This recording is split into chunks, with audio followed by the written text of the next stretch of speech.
blushes and drifting lavender clouds.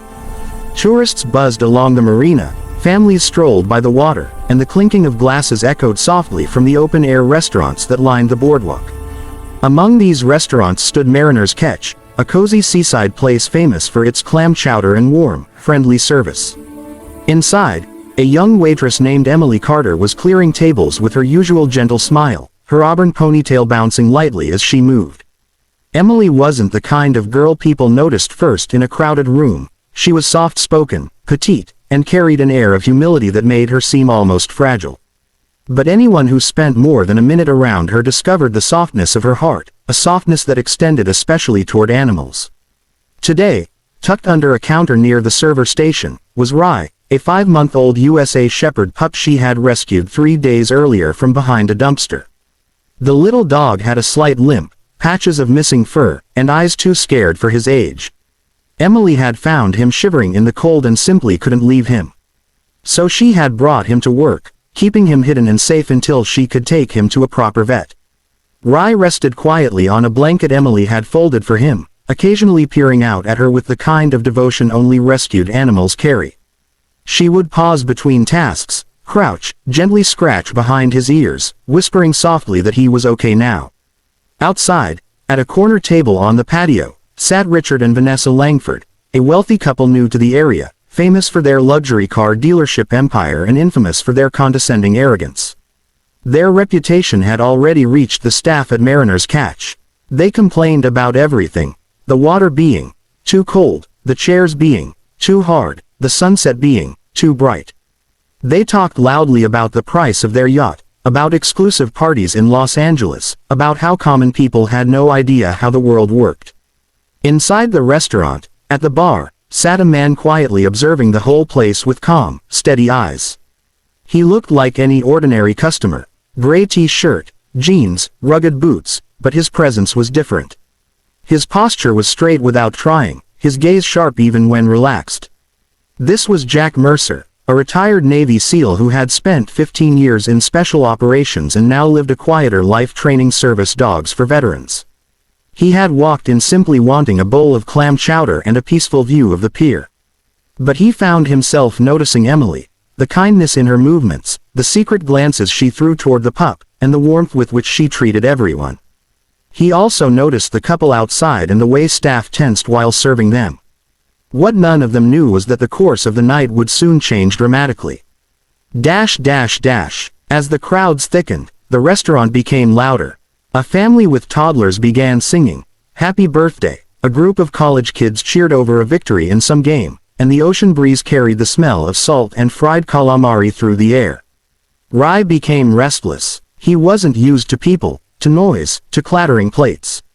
His little whines floated up softly, barely audible, but Vanessa suddenly turned around sharply from her patio table. "What was that sound?" she snapped. Emily froze where she stood. Richard leaned back, annoyed. "Probably rats. These beach restaurants are full of them." Emily's cheeks flushed with embarrassment. I'm sorry. That was my pup. He's recovering, and I didn't want to leave him home alone." Vanessa's eyes widened, as if she'd been personally offended. "You brought a dirty animal here? In a restaurant? Are you insane?" Emily swallowed hard. "He's clean, vaccinated, and I keep him away from customers." "I don't care," Vanessa snapped, standing abruptly. "Get it out of here. Now," Richard sneered, waving his hand dismissively. "This is why restaurants like this never go anywhere. Staff like you bring their pathetic strays into work. It's disgusting." Rye whimpered, shrinking back. Emily stepped slightly in front of him. "Please, he's scared. I haven't even finished my shift. I promise he's not bothering anyone." Richard took a step closer, towering over her. "Do you think your feelings matter? Do you think that mangy creature matters? Our dinner is worth more than your paycheck." Jack heard every word. He pushed his empty bowl away and stood, not because he wanted a fight, but because some things demanded intervention. Outside, Vanessa started toward Emily, her heels clicking sharply. "Move out of the way. That animal leaves now." She reached for Rye's blanket. Emily instinctively blocked her, arms outstretched. "Please don't touch him." Richard's temper snapped. "I'm done with this." And before anyone could react, He shoved Emily aside with a force that sent her stumbling. Her elbow hit the ground hard, and Rye, terrified, scrambled out from beneath the station. Richard stepped toward the pup. And then, shockingly, he kicked him. Not hard enough to kill, but cruelly enough to send the small shepherd rolling across the floor, yelping in pain. Gasps broke out around the restaurant. Emily screamed. Jack's jaw clenched. The world around him narrowed to a single point. Dash dash dash. Jack moved before thought, before emotion, pure instinct, honed by years of protecting those who couldn't protect themselves. He reached the patio in 3 strides, placing himself between Richard and the shaking pup. Take one more step, Jack said quietly, and you won't like where this ends.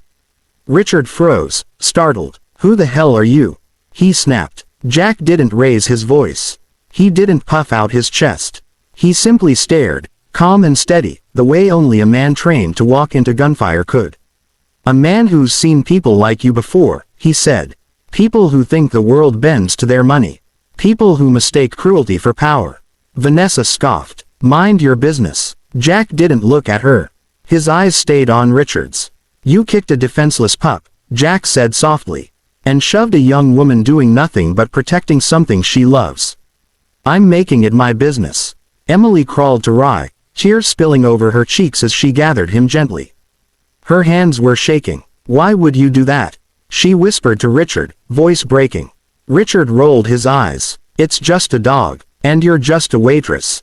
Jack stepped forward, closing the distance slowly, the way a storm rolls in.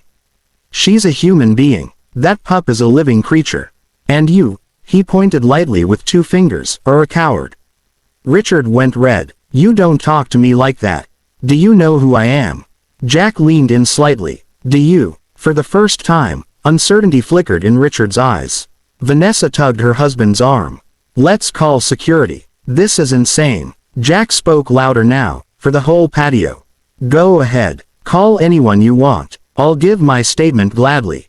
The restaurant manager rushed forward, frantic, having seen everything. Sir, you assaulted my employee and hurt her service dog. It's not a service dog. Richard shouted. Jack corrected him calmly. He will be, and even if he wasn't, the law still protects animals. The manager nodded quickly. I already called the police. Richard sputtered. The police? For what? Jack answered. Animal cruelty. Assault. Harassment. Pick one. People around the restaurant had begun recording. Witnesses murmured. A couple even stepped forward to say they saw everything. Richard's bravado crumbled. Jack finally crouched beside Emily. Are you hurt? She nodded weakly. My elbow. But I'm okay. Rye isn't. Jack gently placed a hand on the pup, checking for injuries. He'll need an X-ray, but he's breathing steady. I'll take you both. Emily blinked at him, overwhelmed. Why? Why did you help us? Jack gave a faint smile.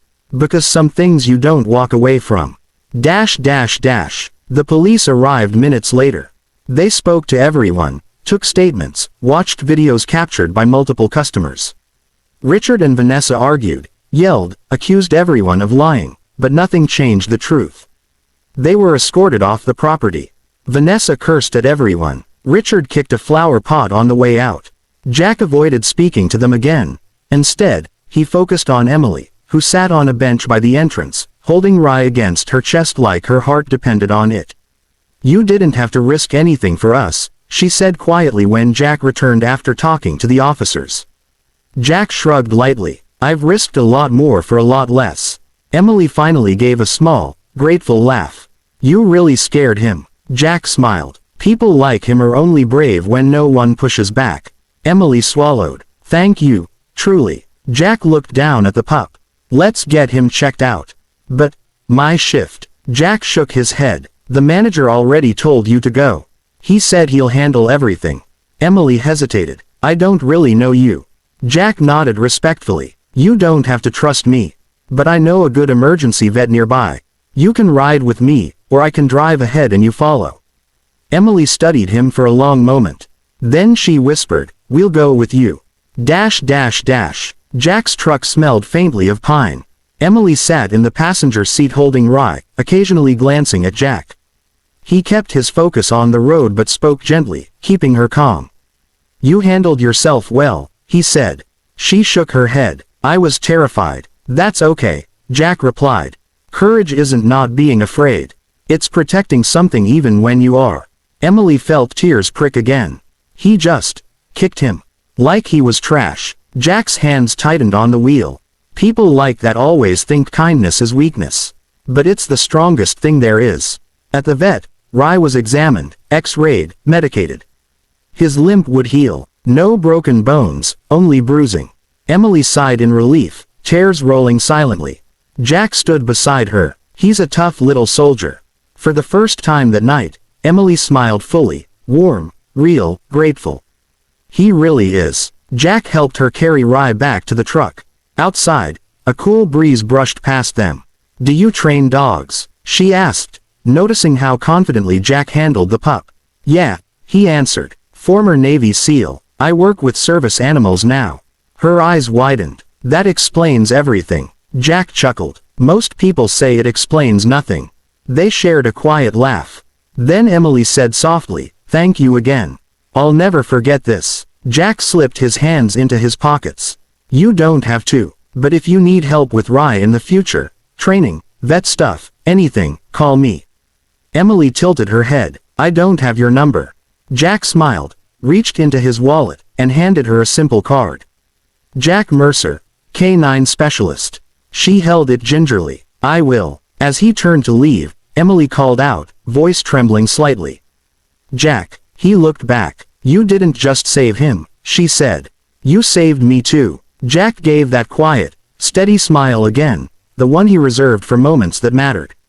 Good night, Emily. And as she watched him walk away under the dim glow of streetlights, with Rye sleeping peacefully against her shoulder, she realized something. Some strangers walk into your life for a moment, and some walk in right when your world needs a hero. Jack Mercer had been both. And their story was only just beginning.